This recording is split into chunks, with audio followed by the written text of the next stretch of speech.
Hey, Murray. Let's see if that helps Ryan. Ball one. He's one out of the way. Strike. He's 2 strikes away.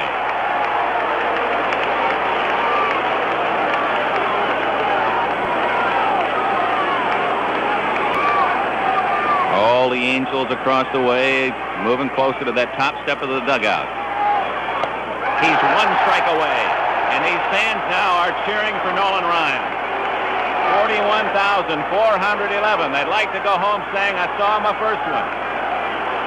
And also a record time strikeout performance. Here it comes. He pops it up. A tough play. No hitting for Nolan Ryan.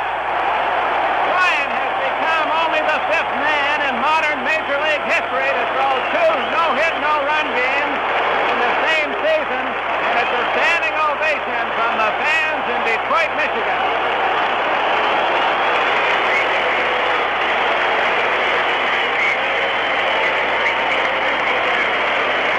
Acknowledging the crowd, waving to the crowd as you saw as he left the field. Nolan Ryan of the California Angels.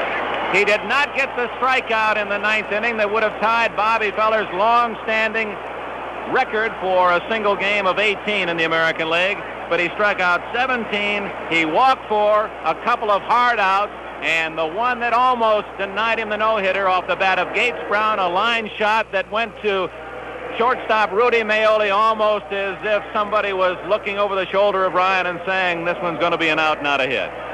A great Sunday in Detroit. The Angels had their chins down a bit, one of the toughest losses they have experienced all year yesterday when they had a 1-0 lead in the 9th inning, only to have 2 wild pitches beat them.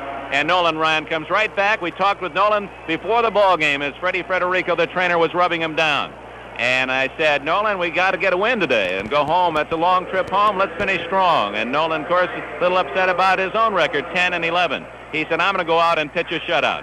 Well, he pitched a shutout and threw a no-hitter on the way. And we'll be visiting with Nolan Ryan as part of a simulcast on a post-game show. We'll join KMPC. We'll see Ryan get his thoughts about this, his second no-hit, no-run game. Only 4 other men, Allie Reynolds, Virgil Trucks, Johnny Vandermeer, and Jim Maloney have done what Nolan Ryan has done this season. Let's see, do we have any commercial break here that we need to think about? Well, we're waiting to coordinate our telecast with the Angel post-game radio show, and Nolan Ryan with the Ted Boesfield is down in the corner of that dugout. I hope, gentlemen, we can get a shot of Nolan. He's kind of caught in that corner. We'll try to move him out if we can. The Angel victory today, 6-0. It lost in the excitement. The totals were 6 runs, 9 hits, no errors for the Angels. They left 5, and the Tigers no runs, no hits, no errors, and they stranded 4 men. Ryan started in a strikeout blaze, 2 in the first, 3 in the second, 2 in the third, 3 more in the fourth, 2 in the fifth, 1 in the sixth, struck out the side in the 7th, got 1 in the 8th, but was denied a piece of the American League strikeout record when he was able to get the Tigers in order in the 9th inning. But on a hard ground ball to short, a line drive to short, and then Rudy Maioli, the rookie, getting all 3 outs, a hand in all 3 outs in the 9th inning, drifting out into shallow left field to catch Norm Cash's pop fly, and Nolan Ryan had his second no-hit, no-run game this year. Now we'll go over to the radio side and join Don Drysdale in our chat with Nolan Ryan.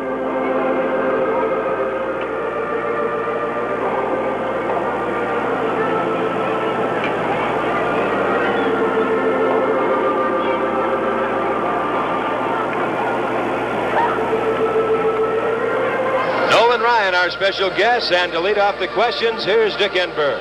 Well, you told me before the ball game you'd pitch a shutout.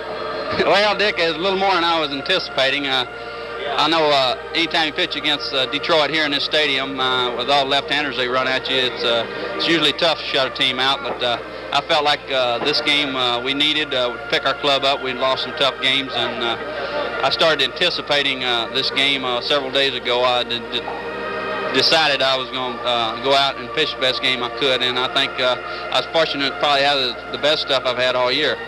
We were going to ask you, it did appear that you had much better stuff than the great game you had in Kansas City. I think so. I think that both pitches, the fastball and the curveball, were better than in Kansas City. My control was as good as it was in Kansas City, and I think these three factors made the difference, and that's why I was able to strike out as many as I did, and also with the no-hitter. Nolan, if it's not an imposition on you, we have the television cameras trying to peek into that dugout area. If you could move out a little bit, I know there are many thousands of fans back on the West Coast that'd like to see the man who has just done something that only 4 other men in modern Major League history have accomplished: 2 no-hitters in the same season. Does that do anything for you? Well, Dick, I tell you, on this particular game, the last 2 innings, I was much more nervous than I was in Kansas City, and I think what it was we had the long delay in the top of the 8th. We scored so many runs, and when I went out to warm up, I could feel the difference. It felt like I'd lost 3 or 4 feet off my fastball, and in the 8th inning, my curveball wasn't as sharp. I'd gotten somewhat stiff, like you do after a game, and I got quite concerned, and I think it showed in the last 2 innings because they hit the ball much sharper, and I was fortunate enough to slip through those 2 innings. Did you realize how close you were? We're seeing on the television side your 17 strikeouts. Did you realize how close you were to the Major League record? Yeah, after the 8th inning, I asked Tom Morgan how many strikeouts I had. I wanted to go for the Major League record, and I was just fortunate to get out of the 9th because, like I say, I did lose quite a bit of stuff, and I was a little disappointed in that aspect of the game. But anytime I can strike out that many, I'll take it. Nolan Wright, as looking at the 9th inning, there was only 1 ball and 1 play. It seemed like throughout the course of the whole game. That was the line drive that Gates Brown hit at Rudy Maioli. So once again, when you think about a no-hitter, you think about luck involved. That had to be right there. Well, it definitely is. Anytime you throw a no-hitter, you have to have so much luck on your side. And when Gates hit the ball, I thought it was a line drive through the infield, and I was much relieved when Rudy caught it. After that, I wasn't going to let Cash beat me on it. I was going to either walk him or make him hit my pitch. Did you feel as though that it looked today, watching you pitch today, that it looked as though that you kept yourself so compact throughout the whole game that, well, you mentioned before that this was the best stuff you've had, but I think the compactness had to be the whole thing. Well, that's right. I concentrated more on that. I was able to concentrate better today than I say I have off and on all season, and I think my delivery was much better. I know I tried to stride and get a little further. I think we realized in Baltimore that when I increased my stride, my fastball had much better movement on it, and the velocity was much better, and I was able to keep it down. So with this in mind, I decided I'd try that today and see, and it worked out very well. Now, let me ask you one question, an honest answer. Did you try and hit spots as the game progressed? I tried to hit the whole game. I always try to throw the spots. Very seldom do I just try to throw the ball down the middle. If I have someone set up, like I think on several occasions, I know on Rodriguez for